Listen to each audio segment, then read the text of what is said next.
G'day YouTube, my name's Lance. Welcome to Bundy Bear's Shed. Well, the weather report. Look, it's 19 to 30 degrees C today.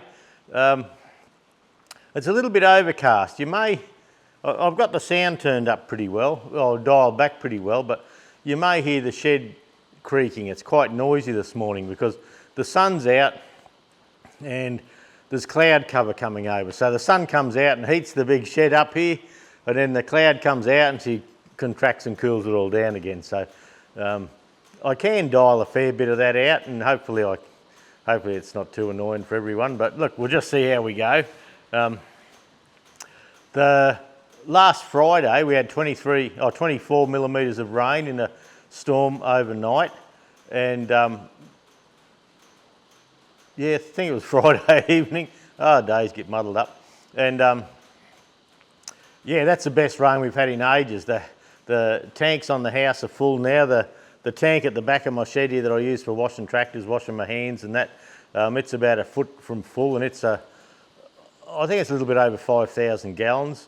And so that's good. The paddock looks good. The orchard has come up nicely. The mowing season will start now. Earlier in last week we had 7 mils and 4 mils. So we'd had 4 mils a week before, and so look, it looks like it's starting. We might actually be getting under it. We thought there for a while there was a big dome over our place here, and all the rain, you could see the storms going around, but we weren't getting any rain. And you know, mates were getting 100 mil and 50 mil and all sorts. But out west around Dalby, I had a mate come through there in a truck the other day and chatting to him, and he said, looks like you were driving through rice paddies, he reckons. There was that much water laying in the paddocks, which is probably a bit bad for them out there, because in Australia now we're in the middle of grain harvest, and yeah, flooded paddocks in grain harvest will probably wreck it. But I see on Landline yesterday out west they're having bumper crops out a bit further, so yeah, I don't know, you still got to have rain, but anyway, it's doesn't sort of suit everyone. This last week, yesterday I went over next door and I finished slashing the paddock for them, for the horse, and there was some big woody weeds, and the old bloke, there's our house and there's an old bloke, a bit of whinge and old fart, next door, and there's a bit of woody weeds and that in the paddock behind him, and he was going crooked at Greg next door that, you know, he needs to slash, he needs to do this and that. So anyway, yeah, Greg wasn't worried about it because he lives over the other side of the block, and like they've mowed a strip probably 10 or 12 feet from the fence, and then yeah, they slashed a couple of runs around it last time, or I did. And but anyway, Greg said, look, if you feel like doing it, do it. If you don't bother. So I did that, so that'll keep him happy. And I've got all the slashing next door done now, so that's looking good. And then I came home yesterday, and my paddock on the front section there along the road, they both needed doing, so I've done all that yesterday, and cranked up the hay fever. But anyway, the John Deere 1640, where I've had the bucket on the loader at the, oh man, I've lifted some stuff with that tractor. When we got the fence line cleared, I had, you know, huge big logs on it, trees with the head and all, and I could lift them up, and the back wheels, I'd have to have it in 4-wheel drive because the back wheels would be barely going along. It's abusing the poor old tractor. But over the years, it's just had this lug on it. And look, that's what, 8 mil, 5/16? It's not 3/8 anyway. And you can see the wear around the hole there from the D-shackles. And yeah, so I just had to run a weld up each side, and that was it. And it used to give me the shits a bit. You'd have I've got two really good lifting chains there for the 2 tonne per drop, and I'd get the D-shackles and I'd be trying to hold them up and do the D-shackle up and bug around, and look, for absolute ages I've had a proper weld-on hook it's weld-on for a bucket, and it's got a safety latch on it, and I've had that here for it has to be years. And anyway, up in the front paddock there, we had a branch come down, and Yeah, just in the storm, and it's an old tea tree, and it just split the side out of it. So I got up there, and I had to shift it before I could do the slashing. So I brought the tractor down, and I cut this off, and I welded the other lug on. And so then I took it up the front there and hooked the tree up and lifted the half of the tree out. And it wasn't a heavy lift for my little tractor.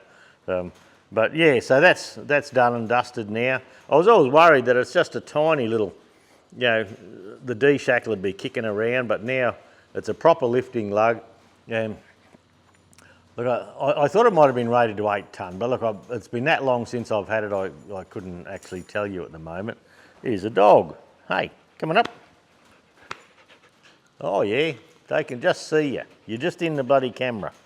Hey, such a good looking dog. And yeah, so that's done. I'll take you for a little walk around there later just for a look.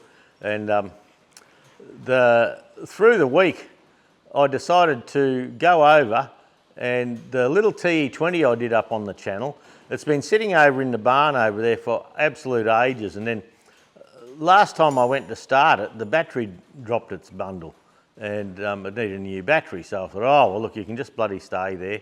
I've got a little 7-tine scarifier thing on the back of it, and I thought, you can just bloody stay there. I'll catch up with you later on. And of course, time gets away on you, and I don't know how long it's been since I went over there. So I put a new battery, I put a battery in it out of the John Deere 420, and wound and wound and wound, and no spark. And I thought, oh, you bloody thing. So, and this is a trick for young players and old fellas like me too. My test light is an LED test light, and my LED test light, a little trick when you have a coil on a tractor is you'll have power going to your coil, and then when your point's open and shut, you know, it'll either go to earth or it won't. And when the points are open, if you put a test light on the wire on the side of the distributor or on the side of the coil, you know, positive or negative, it doesn't matter, and wind it over, if you're winding it fairly slowly, your test light will go on, off, on, off, on, off as your points open and close. So anyway, I went over there with my test light, and of course it's a little LED one, isn't it? And so I wound her over, and bloody the test light's going on, off, on, off, on, off, on, off, and I'm thinking, yep, that's good, my points are opening up nicely, that's a good thing. But the spark, so what I did then was undid the wire out of the top of the distributor, the centre one from the coil, and put that over to the engine block and wound it over. And look, no spark, or the spark was that weak you couldn't see it. And so I thought, okay, so I come back to the shed here, I grabbed a coil and hot wired a coil in. I just got it hanging on the wires at the moment because it was just I don't know, I couldn't get in there. I had to get over the fence and down the side and that to get into it. So I just hung the coil on the wires, and same again, away it went. Put the lead on the top, and I thought, well, it must be a dicky lead. So I made up a new lead from the coil across the distributor and held that across to the block once more, wound it over. Very weak spark. You know, my test light's still going on, off, on, off. So I thought, oh, bugger if I know, something's going on here. And so I pulled the distributor cap off and had a look at the points, and they were opening up nicely. And I thought, I don't know, I'll just bloody give these points a bit of I had a screwdriver in my pocket. I'll just give them a bit of a scrape with the bloody screwdriver in case there's a bit of lube or something there. And put the cap back on, and the bloody thing fired straight up. So I'm thinking, if I had a test light with a proper old incandescent's the word, is it? The old type bulb in it, that light probably wouldn't have been coming on and off, because with the points being dirty, they were actually getting a current through, but it was that minute, and the little LED picked it up. Yet if it was a proper bulb, the load on the bulb probably wouldn't have been enough to light the bulb, and I could have went straight there to check the point. So yeah, I thought about that later on, and I thought, oh, well, there you go. Not hard to catch yourself out, eh? And it's just, I'm sort of blaming the modern test light, because once you wind something over and that test light's going on, off, on, off, on, off, well, normally that tells you that your current is complete, then it's open circuit, then it's complete, then it's open circuit. So yeah, when the light's on, your points are open, and when the light goes off, your points are closed, because it's got a better run to earth than your test light. So anyway, Lance had a bit of a lesson over in the paddock there, but look, I've got it going now, and I've got it over here in the shed, and I'm just going to tidy it up. There's a few little things that's been sitting over there for that long. The tyres are getting a bit low. I've got to pump them up. The seat was always a bit wonky on it. I'll probably put another seat on it. Look, just a few little tidy up jobs, nothing major. It still starts and runs beautifully when your points are clean. Starts and runs beautifully. I've still got that Chinese Zenith 24T carby on it. And yeah, look, I can't fault the thing as much as I'd like to. But anyway, so when we go for a little walk around at the end, I'll just take you over and show you the little TE20. I've got it sitting here with the bonnet up, and I put a bit of penetrol on it when I first did it up, and just with old age, it looks like it's time for another coat. Or I am tossing up, and let me know what you think. I am tossing up whether I should tidy it up and paint it a bit, or do something, or just leave it in its working clothes there. I don't mind the working clothes look, but the penetrol just seems to wear through a little bit, or it's a constant job. But anyway, yeah, it's got a pretty nice old patina on it. Some of the tyres are buggered. I put new front tyres on it, and I didn't know till I took it down to the Fergie muster in 21 maybe. Yeah, it'd be 21. And putting around the paddock here, you didn't know that you had a buckled rim, but when you're hooking down the road there on a little tractor run, one of the rims is going whoop. And it's a bent rim, but it's the nicest looking rim I've got out there. So yeah, apart from a new rim, I can put a new rim on any time, but I didn't want to for that tractor. So anyway, we'll see.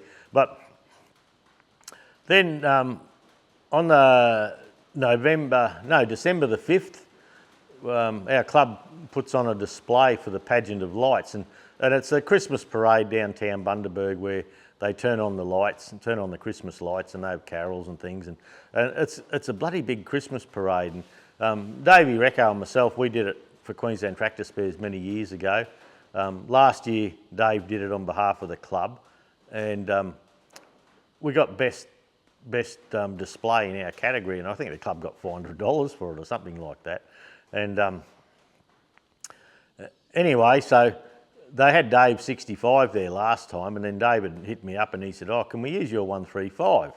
But it's got to have full comprehensive insurance and all that." So I went and insured it, full comprehensive, and it's registered and all that. So I said, "Yeah, that's no worries. I'll make sure that's ready." And a month or so ago, his Mrs. Marilyn hit me up, and have you got your rego forms and all your stuff? So we sent that across.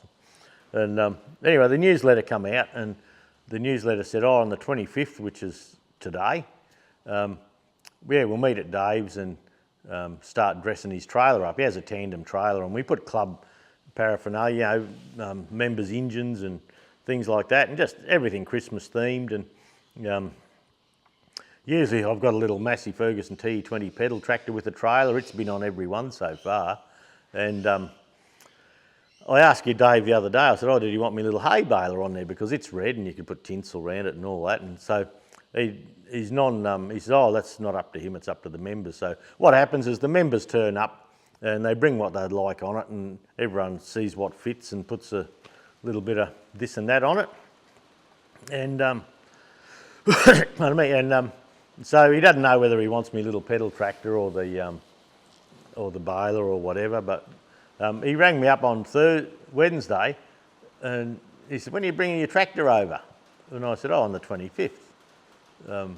He said, no, I need it before then. I said, well, I was planning on the 25th.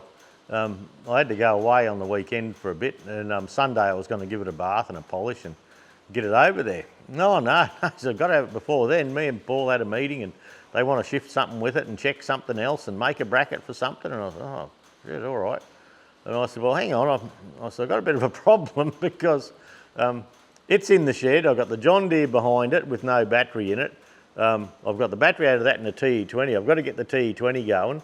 So when I get the TE20 going, I can get it in the shed, I can take the battery out of that and get the John Deere going, get it out of the way, and get my 135 out and give it a bath and that. And he said, well, you could drop it off after 2 o'clock on Thursday, not on Friday morning because the club was doing a sausage sizzle at Bunnings. And I didn't mention it on the channel, but my brother-in-law parked up. He'd had a stroke quite a few months ago and slowly went downhill from there. And he'd been cremated, just a private family ceremony with his boys. And on Saturday we went over to Nanango and put his ashes with Faye, with Jude's sisters. And just did the family thing. And we were planning on going over on the Friday. And we thought, well, we'll go over on the Friday because Ray, one of the sons was coming down from Nebo up near Mackay, and we thought, well, it's a good time to catch up with everyone, so we'll probably go on the Friday and go from there. But then the rain come and we thought, well, we might just hang off and might pop over on the Saturday morning. And the memorial was 11 o'clock Saturday, so we went over there for that. And we thought, depending on what the boys are doing, the nephews, we can either come home or we can stay at a motel over at Wandi or somewhere and stay over there and do a bit of socialising with them. But we turned out we weren't going on the Friday because we couldn't drop it off at the Friday. The tractor couldn't drop it off on Friday because Dave was doing the sausage sizzle. So it had to be Friday Arb, and I said, well, we have other commitments. And Saturday, and I said, no, my brother-in-law's memorial Saturday and might be home Sunday. Well, he needed it there before Monday, so I said, all right, hang on. So I dropped everything in the shed here and ended up getting the Fergie going and getting the John Deere going, getting it out of the way, getting the 135 cranked up, and then out the back and a nice soapy wash with the 135 and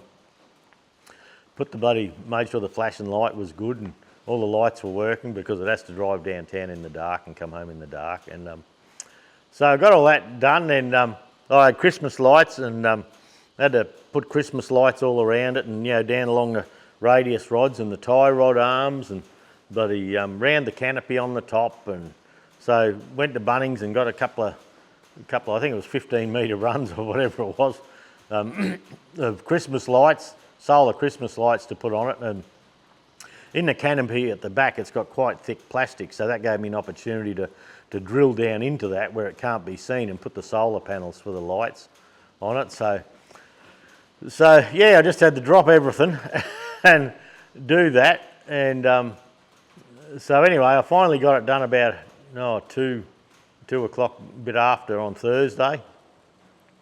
So I rang Dave and says, then he wouldn't answer his phone, he was away. And so anyway, finally Thursday afternoon late, we got the tractor over there and got it in his shed. And, well, that's good then. So then Friday it was just wet here. It was just not pouring down, just damp, just a shitty day. And I hate days like that, overcast. I'm solar powered. I got to have a bit of sunshine. It gives me more energy, I'm sure. And we come home yesterday. I come home Saturday evening, jumped on the slasher and did the bit for the neighbours I told them they'd do, and did my slashing and welded the lug onto the tractor. And so not a lot sort of happened in the shed through the week just because of other commitments. My mate Mick, his young bloke's turning 30 out in Mergen on the weekend before Christmas. So we're going to take the camper trailer out, and I've got the boat off the hoist now, and I've got the camper trailer on. There's a 40-litre tank up the front of the camper trailer, and there's always been like a little bit of water there around the tank, and it looked like it was leaking, and sometimes you'd see a little mark on the concrete. But yesterday I got it on the hoist. I got a stand under the tank and I can't see where the bloody tank's leaking, and I had to drain an awful lot of water out of it. Like, we haven't used it since we went to Coona, so quite a few months, and there was still a heap of water in it. But the other problem is that we can fill the back tank up. It's got a 70-litre water tank at the back, and a 40 litre at the front.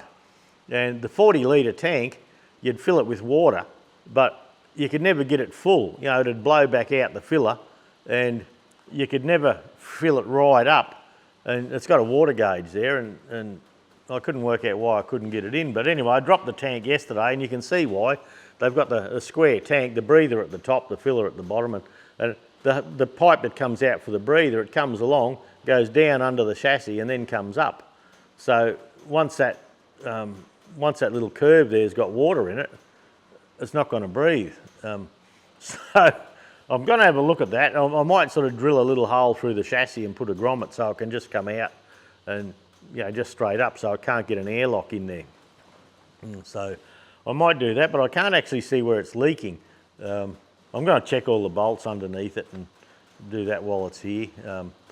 When we went up to Cooner, it feels like it's got a bit of sand or something in the brakes. When you spin it round, you can hear a bit of a gritty sort of sound. Yeah, so I put the pressure cleaner in there yesterday when I was pressure cleaning underneath it, and I may still pop the wheels yet just to make sure I don't want to go buggering around with it and mucking it up. So the boat's up at the house at the moment. It'll have to be chained up there for safety's sake, and the camper's here, so I'll take the opportunity to, well, I took the opportunity to clean under it all yesterday, and where the stone chips hit the wishbones on the suspension, I'm going to neutralise that with the CRC rust converter and put a bit of zinc paint over top of it all just to stop it rusting, and it's mainly just maintenance, keep it in good nick. So we've got that to do this week. Last week you may have seen the video on the TE20 on the Sparex water pump that I did. Yeah, I've still got it masked up at the bottom here. I didn't want paint on that surface. Look, and that's just red oxide. It's CRC Primate, and look, that water pump feels nice. That'll be a great spare. I haven't cut a gasket because if I'm doing an engine, they come with a gasket for the water pump. But if I just want to fit a water pump because I have a leaky one, well, I'll have to cut a gasket, which I haven't done, but I'll probably try and scan a gasket, cut one out to fit this and get it as good as I can, then scan it, then do the file so I can just laser cut one when I need one. I haven't done much of that lately, so it'll probably do a good job to do that. The 65 here, last week I did a parts order. Now, James, that was an Australian general manager that used to look after Bundy Bear's shed, he's left Sparex. His dad's had a forklift parts business going for years, and James has gone to help his dad now. And so we have a new rep, Josh. So last week I went through and I worked out what needle bearings, and I put an order in with Josh. And James used to send me an email back and say, yep, it's been actioned, Lance, it'll come. So, and sometimes he got busy and it was a bit quiet, but yeah, I haven't heard boo about that. So I'm going to have to probably chase him up this week and just see. I can't go forward. Well, I can. I've got like these splines here on the axle. I can wire brush them and I can get parts ready, but until I get a bit of direction from there, I can pull the bearings out of the housings and things like that. So there is bits and pieces I can do, but I'm hoping to get the needle bearing so I can put it all together and you know, keep it all reasonably current if I can. So see what happens. But yeah, just a busy week. I wasn't expecting to have to get a tractor tidied up, and then the TE20, well, I thought I'd just shift it out and give it a bath and put it back, and that turned out to be a half a day episode. It's just how it goes. But anyway, that's fine. I'm keeping busy. I've got plenty to do. I've done a heap of tags for the club. As every club's got a lot of items, that are donated, and books and things like that. So we've been cataloguing them, and I got some tags off Amazon, just dog tags, just the oval type dog tags, and I'm putting RC and the number and a quick description of the thing on it there. So Friday I spent like half a day doing that, since it was a drizzly old day, and I couldn't do any filming in the shed. I could do stuff in the shed, but I just chose to do that instead. But the shed's still fairly tidy. The welding gear from doing the job in the doorway yesterday is still there. I've got to clear that, and that's about it. So anyway, look, that's about it for the stew. We'll go handheld and I'll show you the TE20, what it looks like. I'll take you out and I'll show you the hook I welded on the bucket, and yeah, we'll just go from there, eh? So I'm hoping to get another video out this week. We'll just see. Friday I've got commitments, and yeah, I've got to get over to the club trailer sometime through the week and say good day and see how that goes. Next Sunday we got the AGM for the club. So I've put my hand up to be president if they want it, if they want that. I don't think there's any other offers. Nevy on his way out's been ringing the secretary saying, well, this isn't right and that's not right, and you know, you haven't been transparent, you spent money here, but everything's been through a meeting. It's just, he was away.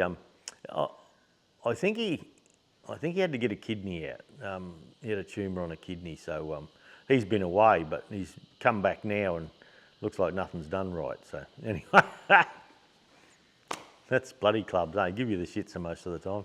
So it's good to have the mates and, you know, muck ass around with machinery, but it's bloody draining sometimes. But anyway, that's hopefully, look, if it goes through that I end up being the president, a lot of the stress that's brought on by the top will be gone. I'm stress free. I don't want any stress, but yeah, he's had a habit of ringing people and saying this isn't right and what's that and you haven't done this and you haven't been transparent and I need a letter right away for this and all that sort of thing. So there's a few people hoping it all backs off a little bit. So let's see what happens, eh? Not much we can do there. So and I think on Friday the first is the AGM. Thursday the 5th is the pageant of lights in town here. Friday the 6th is a Bunnings sausage sizzle. The club does sausage sizzles at Bunnings, and you just got to go and ask them and they'll fit you in. And I think it's on a Friday, the 6th, which is Aries' birthday. And the club, it's not our best one that I'm aware of. We made $1,700 clear for the day, and they have been down to $700 too. So anyway, they've given us an opportunity to do that as fundraisers for the club. So we're going to do that. And then the next Sunday, on the 8th, I think we have the Christmas lunch at the Spotted Dog in town there. So yeah, a lot of club stuff going on. Then I've had a look at my calendar after that, and I seem to have a couple of weeks with nothing in them. Okay, my camera timed out. It's something with the camera. Depending on what setting, I usually get about 28 minutes and it shuts down on me and you have to do a new file sort of thing. So I don't know why. Don't know how that works. But anyway, yeah, so end of December, through the middle there, looks like I haven't got a lot on. You know, no other commitments much so far. There's a couple of weeks in the middle there. So yeah, I'm looking forward to that.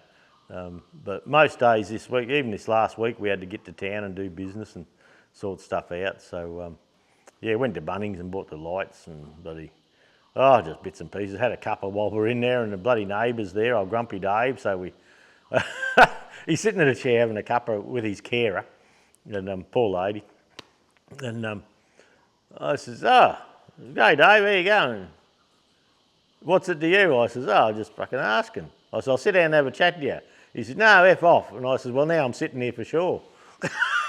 So sat down there and had a yarn, and yeah, he whinges and grizzles and carries on, but his carer was lovely. And yeah, I said, I don't know what they're paying you, but I reckon it's about half as much as what it's worth looking after this prick.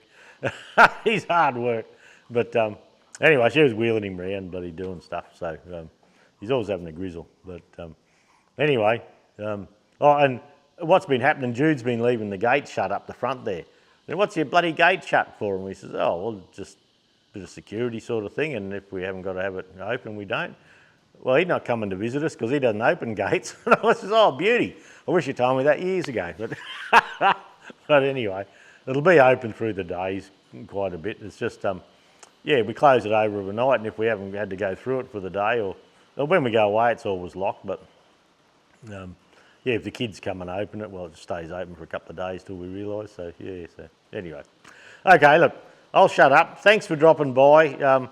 Stay with us. I'll take you for a little walk, and we'll catch you next week, eh? See ya. Rightio. This is a little T20. You can see the tyres need pumping up. This one here's getting a bit low.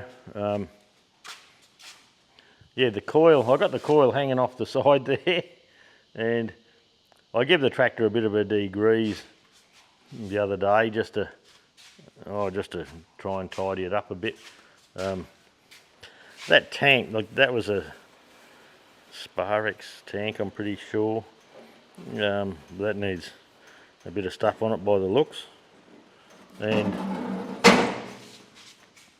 yeah, you can see the bonnet's looking pretty good, but the bloody birds were sitting on the steering wheel over in the barn and crapping on the top there, so I'm not happy with that. The seat's been buggered for ages, but I think I'll deal with that. I'd like to keep that seat. I might just put a new centre in it or do something like that, but it looks like it's looks like the bolt in the centre's been all welded up, so we'll just see. But yeah, so that's in out of the weather at the moment. Well, it wasn't in the weather before, it was over in the barn, but yeah, at the moment I'd like to sort that out properly, tidy all that up again properly, pump the tyres up, yeah, buy a new battery for it so it's got a new battery. If we come up through here, you can see the camper trailer on the hoist. Look, there's a Santa Bundy Bear. Good looking rooster, eh? Yeah, I've got the tank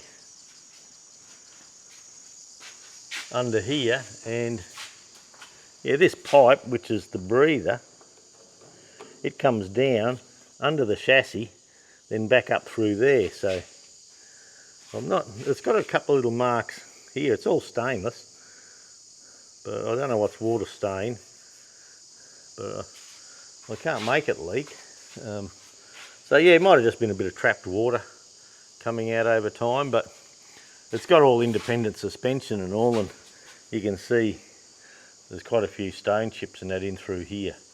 So in through there, I'll address all that I think while it's here. Won't take long. If I come back around, when I bought it the shockies were all leaking, so I've put these Lovells gas on, and they've got like a little lip there to put the rubber in, but the bloody rubber doesn't want to stay there, so I put a zippy tie on, but I might have to glue them on maybe. They don't seem to want to stay properly, and then while it's hanging here I'll probably extend the rubber a little bit and zippy tie it around the bottom there. So it's got new shocks, but yeah, the brakes, oh, I've got the handbrake on there.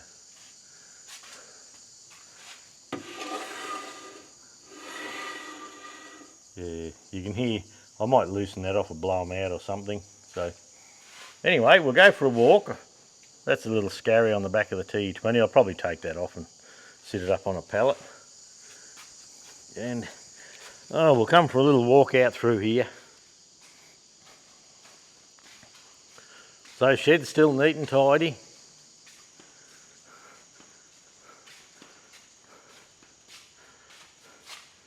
So, except for the bench there, and that's what I have to tidy up this morning.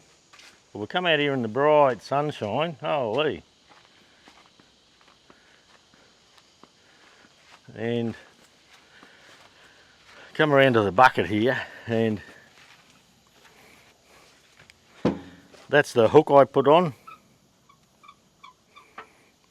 And you can see, yeah, you can see my welds are all right. That won't go anywhere. So yeah, that's just easier now. I can just grab this and go clonk straight over the back there. I do have to do a bit of maintenance on the tractor. We were in tall grass yesterday, and look at all the swarth that gets caught up in the grills on the side of the radiator. But there's a few oil leaks on it I have to deal with. This morning I've got to clean the slasher. Clean all that grass off and See where it gets all up in the back there? Bloody mess. So I've got to tidy all that up.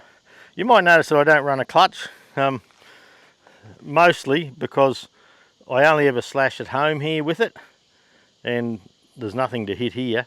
And the blocks next door that I slash, I know those paddocks and I know there's nothing there either.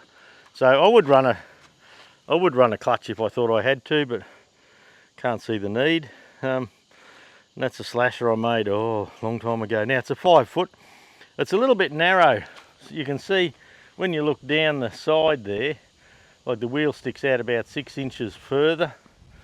And I wouldn't mind a 6 foot slasher for this tractor, but I've got no real need to buy one. It's just I was thinking, I used to have a slashing contracting business, and what I had was, instead of the sway chains down here, down there I had a hydraulic cylinder, and I didn't have a sway chain on the other side, and when you come up to a fence you could pull the hydraulic lever and the whole slasher would move across to the right, and you could run right down a fence line. The other problem with this tractor is I put the tyres in a bit narrower, so when you look down the bucket, down the side of the bucket there, the tyres were out about 6 inches, and it was very hard to do a neat run along the front wheels there because the tyres were wider than the bucket. So I actually put the wheels in, and it still sticks out a little bit, but now the problem is that the mudguards stick out from the tyres quite a bit, and sometimes you come up close to a tree or a fence post and they'll just catch the bottom of the mudguard here and give it a twist. I sort of haven't, this damage here, that was on it when I had it, when I first got it, but you can see that's been the problem as they went along. So anyway, be a bit of maintenance. I'm not going to restore this one right up to all tidy. It's just a really good, strong little tractor.